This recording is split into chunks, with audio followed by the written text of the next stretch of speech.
जोधाबाई की जीवनी।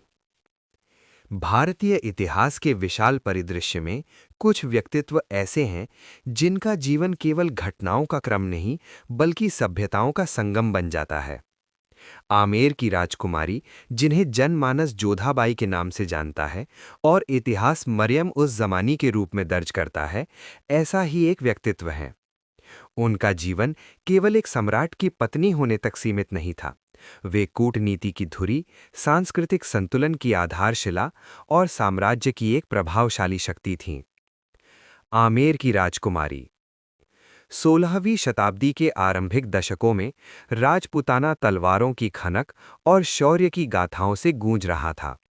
उसी भूमि पर कछवाहा वंश के शासक राजा भारमल के महल में एक कन्या का जन्म हुआ, हरकाबाई, जिन्हें बाद की लोक कथाओं में जोधाबाई कहा गया। आमेर, जो वर्तमान जयपुर है, का किला उस समय सामरिक दृष्टि से महत्वपूर्ण था। बालिका हरकाबाई का पालन पोषण शास्त्र और शस्त्र दोनों के वातावरण में हुआ। वेद, पुराण, संगीत, काव्य और राजकाज की शिक्षा दी गई। कहा जाता है कि वे बचपन से ही गंभीर, धैर्यशील और निरीक्षण शक्ति से संपन्न थीं। राजपुताना की बेटियों को केवल गृहस्थी नहीं बल्कि संकट में राज्य संभालने के संस्कार भी दिए जाते थे। बदलता हुआ भारत। उधर दिल्ली और आगरा की धरती पर मुगल सत्ता अपनी जड़ें जमा रही थी।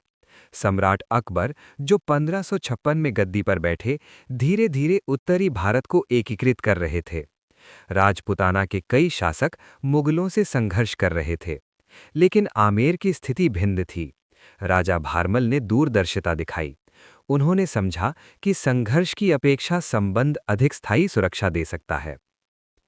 ऐतिहासिक विवाह। 1562 ईस्वी। सांभर का शांत क्षेत्र एक ऐतिहासिक क्षण का साक्षी बना। आमेर की राजकुमारी का विवाह मुगल सम्राट अकबर से हुआ। ये विवाह केवल दो व्यक्तियों का नहीं था, ये दो संस्कृतियों, दो परंपराओं और दो राजनीतिक शक्तियों का संगम था। सबसे महत्वपूर्ण बात यह रही कि राजकुमारी को अपना धर्म बदलने के लिए बाध्य नहीं किया गया।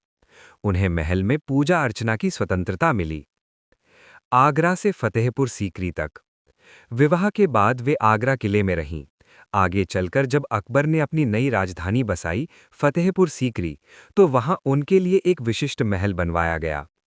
लाल बलुआ पत्थर से निर्मित ये महल राजस्थानी स्थापत्य और मुगल कला का अद्भुत मिश्रण था।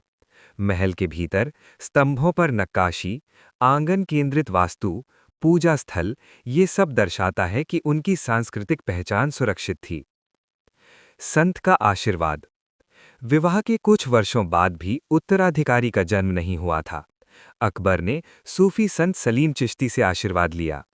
1569 में पुत्र का जन्म हुआ, सलीम। इस शुभ अवसर पर महारानी को मरियम उस जमाने की उपाधि मिली, जिसका अर्थ है युग की मरियम। मातृत्व और भविष्य का सम्राट सलीम, जो आगे चलकर जहांगीर बना, के पालन पोषण में उनकी बड़ी भूमिका थी। उन्होंने केवल शक्ति का पाठ नहीं बल्कि संतुलन और सहिष्णुता की शिक्षा दी। हालांकि आगे चलकर सलीम और अकबर के बीच तनाव उत्पन्न हुआ, लेकिन मां और पुत्र का संबंध सदा स्नेहपूर्ण रहा। धार्मिक सहिष्णुता की धुरी। अकबर की नीतियां, जजिया कर समाप्त करना, दीन इलाही की स्थापना, विभिन्न धर्मों के विद्वानों को दरबार में आमंत्रित करना, इन सब में मरियम उस जमाने की प्रेरणा अप्रत्यक्ष रूप से विद्यमान थी। महल में दीपावली, होली और जन्माष्टमी जैसे त्योहार मनाए जाते थे। इससे दरबार का वातावरण बहुसांस्कृतिक बना। एक शक्तिशाली व्यावसायी महारानी।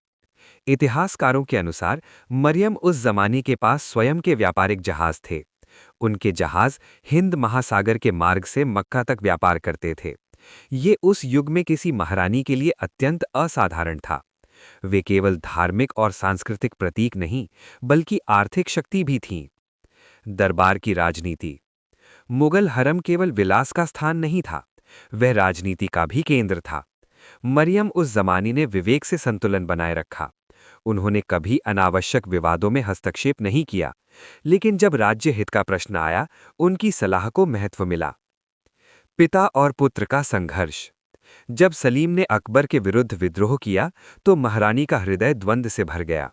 पति था सत्ता का प्रतीक, पुत्र से था रक्त का संबंध। उन्होंने दोनों के मध्य संवाद बनाए रखने का प्रयास किया। 1605 में अकबर का देहांत हुआ। सलीम ने गद्दी संभाली और जहांगीर बना।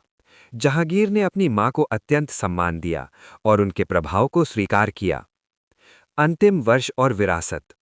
मरियम उस जमानी ने अपने अंतिम वर्षों में आध्यात्मिक और परोपकारी जीवन व्यतीत किया। 1623 ईस्वी के आसपास उनका निधन हुआ। आगरा के निकट उनका मकबरा आज भी उनके ऐतिहासिक अस्तित्व का प्रमाण है।